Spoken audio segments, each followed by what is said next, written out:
¿Cómo toca? En esa época, en el año 48, Pérez Prado. Todo el mundo en esa época tocaba así. Ahora, Pérez Prado tocaba así.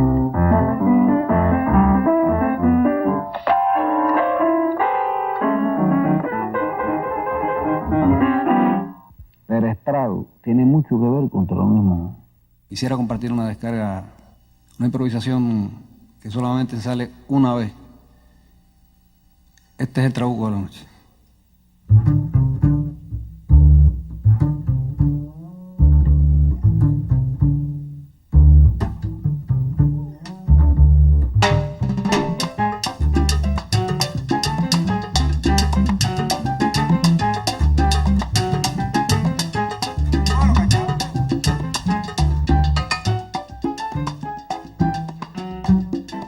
Era portador de un lenguaje muy de vanguardia, muy contemporáneo, muy complejo y a la vez muy transparente. Supo crear un estilo, tocando el piano como un loco.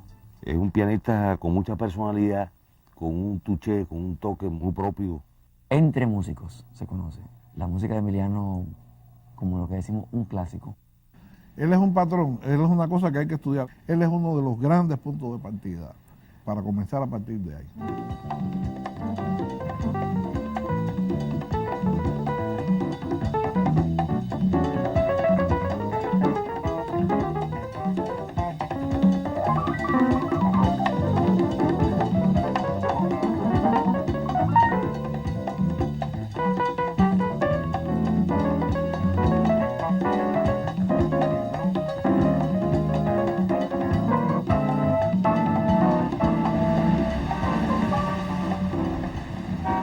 Emiliano ha servido para influir en todo lo que ha pasado después pianísticamente aquí en Cuba e inclusive hablo ya universalmente. Es el pianista más importante de su generación. Se puede reconocer la música de él por el sello de su personalidad. No solamente le metía jazz, como decimos, sino le metía al son cubano, le metía al tumbado, le metía todo. A Puerto Padre me voy.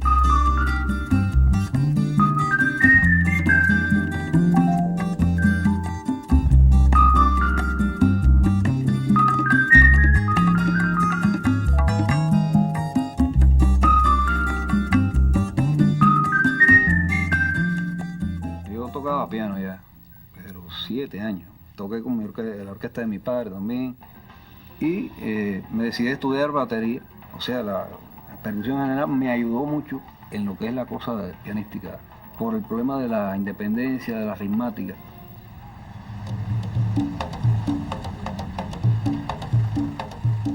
Bueno, lo que pasa es que nosotros los pianistas del Caribe tenemos una ventaja, yo siempre digo, que es el ritmo, que viene en la sangre y que viene en los genes. Ya desde los 20 años, 22 años, Emiliano era un pianista con un sello propio. Imponía muy bien la ritmática, a pesar de tener una sección rítmica que lo estaba acompañando, pero él sabía acoplar muy bien su toque con esa sección rítmica que lo acompañaba.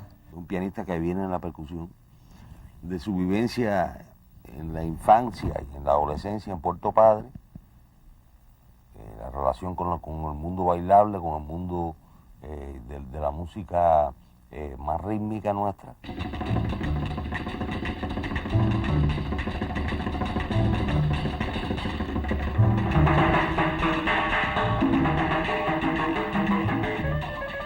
Que muchos historiadores algún día podrán trazar el lineaje y la genealogía de por qué en el Caribe se toca el piano como se toca.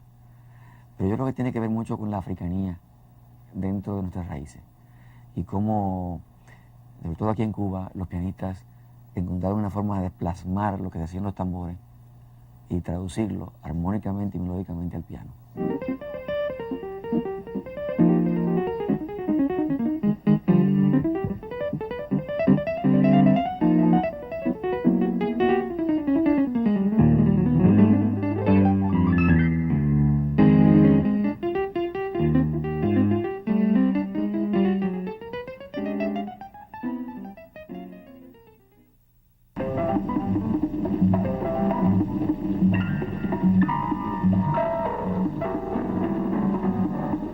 Mi padre nació el 19 de agosto de 1951 en Felicia. Un día de Reyes o algo así le compraron un tren y era el tren más caro de la tienda y toda la familia estaba en unas expectativas, ¿no? Porque le habían comprado, qué sé yo, lo más lindo que se podía vender en el pueblo. Y él ni lo miró y se fue por unas pailas que le habían comprado también otras personas de la familia y ahí no paró de tocar más nunca. Ya a los 4 años dicen que tocaba las pailas en un conjunto de pueblo que hicieron entre amigos, todos eran niños, creo que se llamaba así precisamente Los Amigos. A los 9 años estaba tocando en la orquesta de mi abuelo, que era una orquesta muy importante en toda esa zona oriental del país, Ritmo Perverso creo que se llamaba, después le cambiaron el nombre.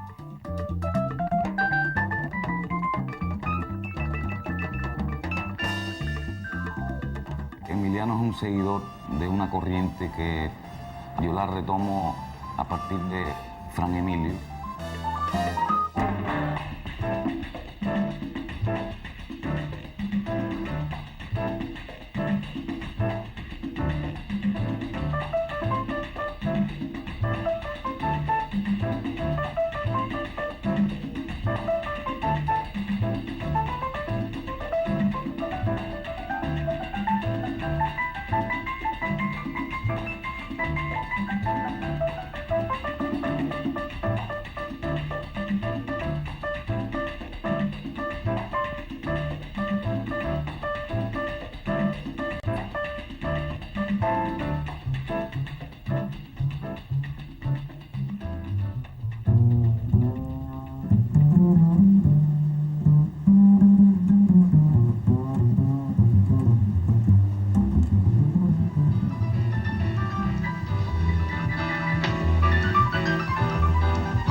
Pilares de la pianística cubana primero y después del Caribe. Nosotros pensamos en él y siempre lo llamamos el McCoy Tyner cubano. Había escuchado mucho a Clark Fisher, a Herbie Hancock, a McCoy Tyner, bueno, Chick Corea, los mejores pianistas, Keith Jarrett, él había asimilado de esos pianistas muchos elementos que él incorporó a su manera de tocar durante un tiempo. Estuvo muy influenciado por ellos hasta que llegó un momento que determinó un lenguaje. Yo creo que mi padre, como se dice vulgarmente, ¿no?, supo de dónde comer.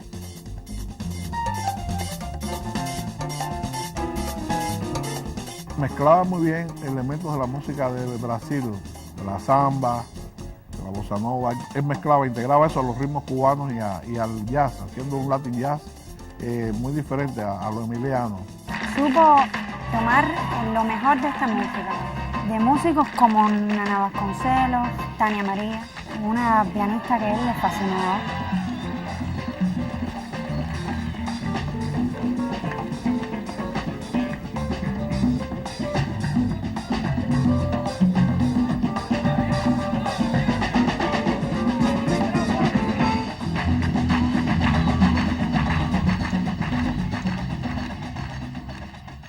Se empezó a correr la voz. Había llegado un guacho a la escuela, un muchacho flaquito de Puerto Padre, y que tocaba un piano fenomenal. Nos decidimos a llegar temprano un día y efectivamente los sorprendimos tocando el piano.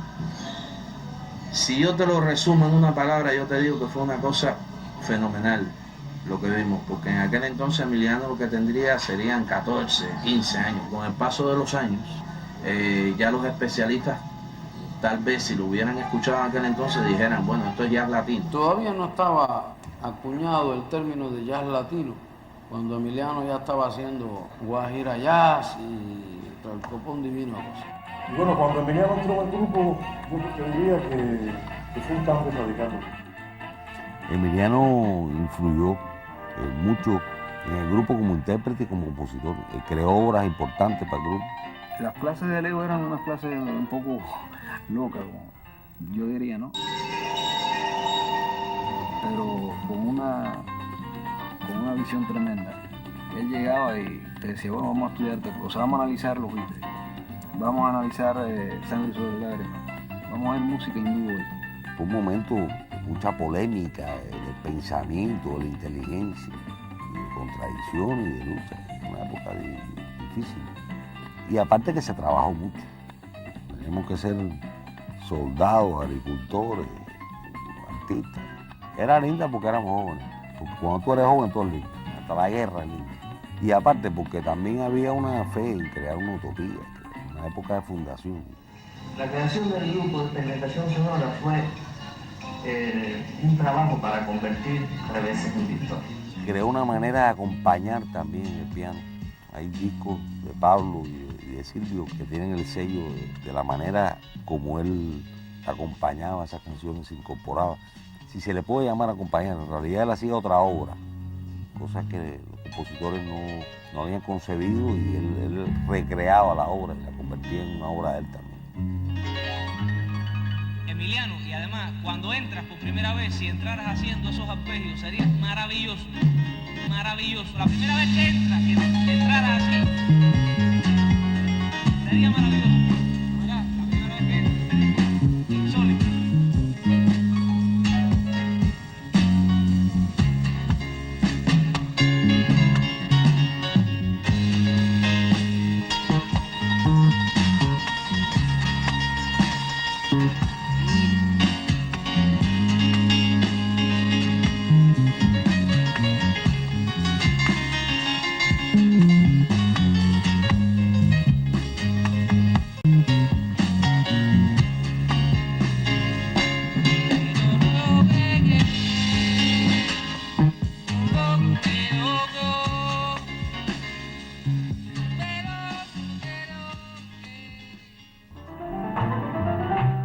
Antes de Emiliano, no se puede hablar de una fusión del jazz latino.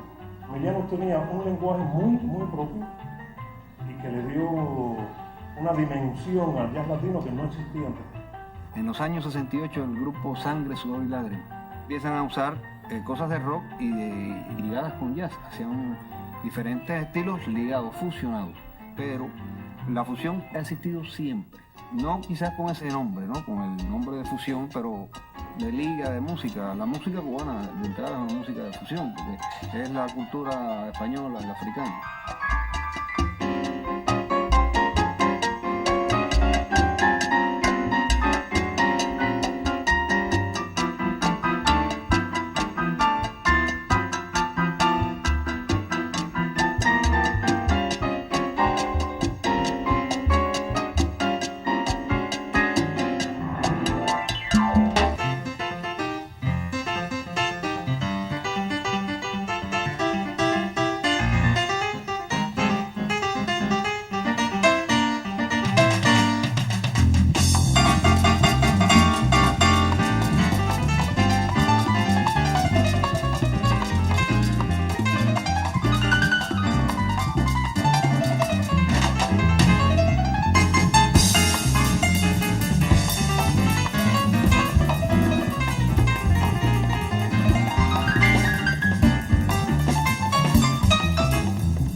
Para mí ese disco marca un hito en lo que es el trabajo del Latin Jazz dentro de la música en Cuba.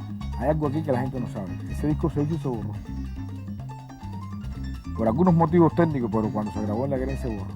Fue un disco excepcional. Logró reunir a muchísimos músicos como Paquito de Rivera, Guajiro Mirabal, Barona, Jorge Reyes en el bajo. Y él habló conmigo y me dijo de esta idea de hacer ese disco que ya estaba hecho. Imagínate tú, ya ese disco lo había hecho Carlos Puerto. Y que él me llame a incursionar yo a ese trabajo. Yo vi en eso una cosa tan importante para mí, y ahí fue que yo me di cuenta la trascendencia que tenía la música emiliana, lo que iba a pasar. Él hace la fusión perfecta del pasado y del presente en Nueva Visión, cuando hace un conjunto de 4 trompetas y ya, la base, piano, bajo, batería, tumbadora y baila. Inclusive utilizó gente que no eran ni de su época, músicos en ese disco que no eran ni de su tiempo. Y tú sientes que ahora mismo tú puedes cambiar esos músicos, puedes hacer otra cosa. Puedes utilizar músicos nuevos con esa misma música y sigues estando fresco. Han pasado varios años desde que este disco se grabó y todavía parece como nuevo, parece que acabó de grabar. Incluso la Billboard escribió en una de sus primeras planas que esto había sido, que se había adelantado 20 años a lo que podía ser la música, ¿no?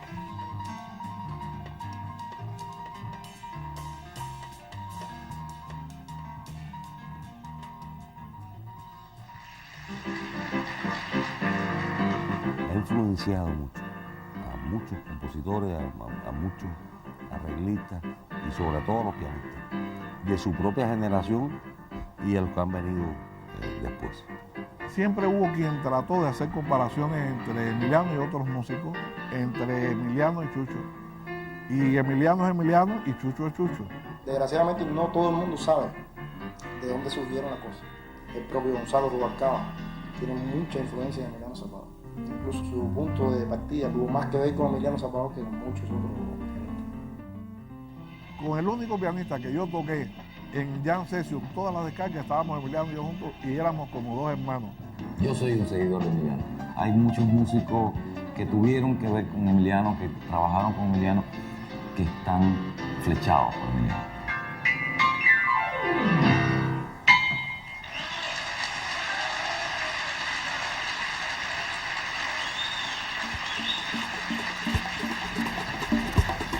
Emiliano. No, chico, no, Emiliano. Ahora sí a la memoria no me viene nuevo conocimiento, sí. ¿Cuál? Zapata, de México. Salvador, sí, creo que es músico y eso, pero... A mí la onda esa de jazz y eso no me cuadra. Lo mío es rock and roll, música occidental y eso, musicalmente hablando, ¿no? Eso sí me entiende. Emiliano, es un caballo, tremendo músico. Yo no lo conozco. Él no pasa por aquí nunca. Sí, a mí me parece que él toca una orquesta, sí. Sí, yo sé quién es. No, pero a mí eso de jazz no me cuadra mucho. Lo mío es Bam Bam, NG y esas cosas.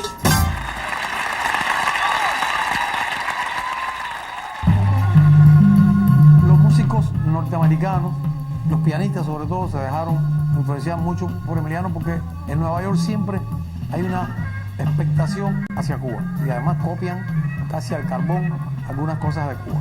Cuando salió un pianista tan importante como Emiliano, inmediatamente las grabaciones empezaron a llegar allá. Te puedo decir, Chucho Valdés viajó conmigo a New York, hicimos un trabajo y uno de los temas que tocó parecía que estaba tocando Emiliano. En todos los Estados Unidos es conocido, los músicos se han copiado todo. Yo he visto la música de Emiliano regada por todo el mundo. En Nueva York lo seguíamos muy de cerca. Los discos aparecían, sobre todo. Y siempre que alguien encontraba algo nuevo, era como un tesoro. Para mí es uno de los pianistas más originales, con un sonido propio, identificable, que logró un estilo muy particular.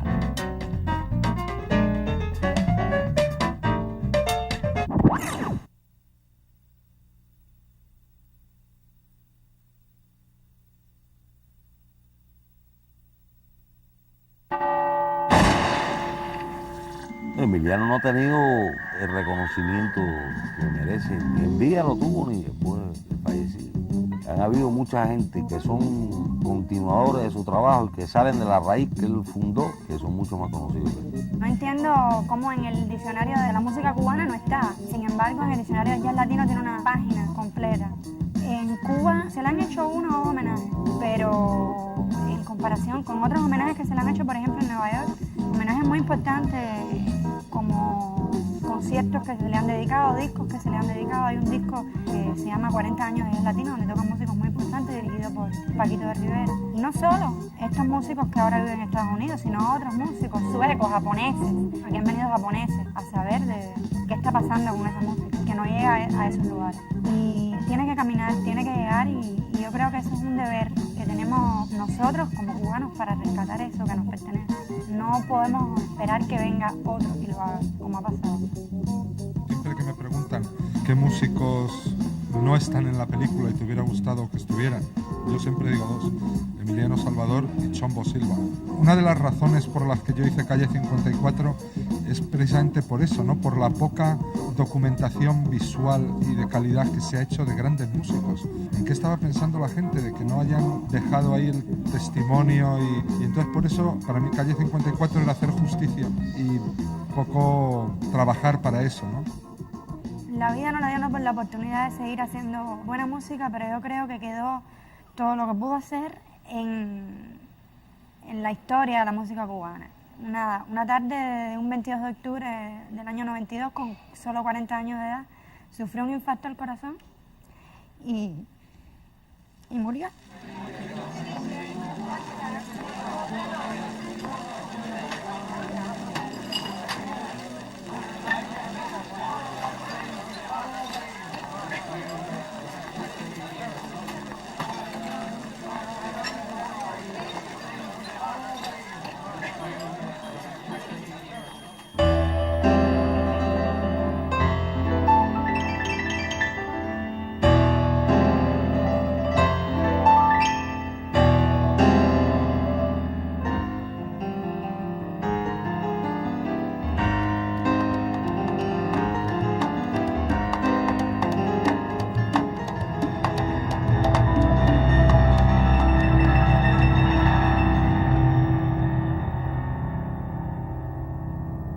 La gente se desconcierta frente a la maravilla siempre.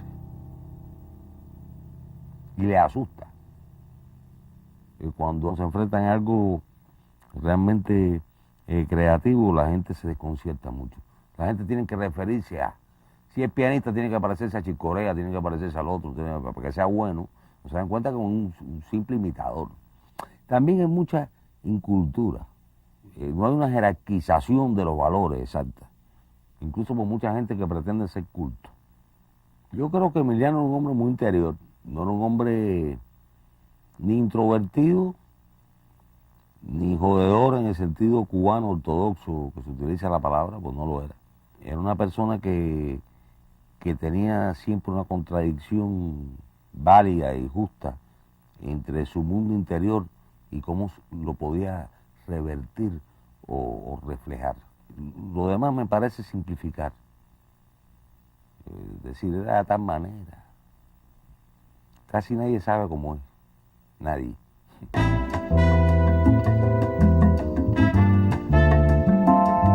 Mi papá era un hombre de emociones muy fuertes.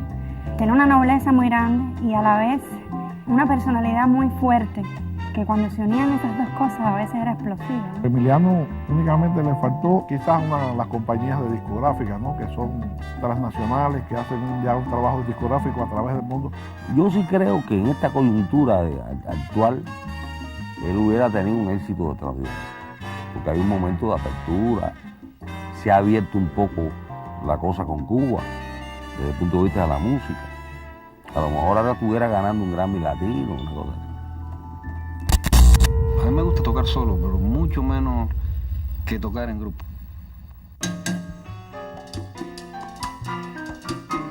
Nunca se autovaloró.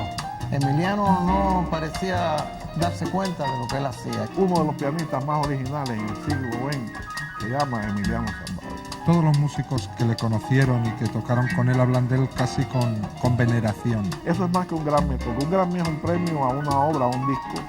Pero la obra de Emiliano tiene el premio para la eternidad. Todos los pianistas le agradecen y le deben algo a Emiliano Salvador. Supo crear una manera muy particular de tocar el piano, el cual creo que se sigue repitiendo por muchos que lo conocen y desgraciadamente por muchos que los olvidan. Pero cuando tocan tienen que hacerlo como lo hizo él.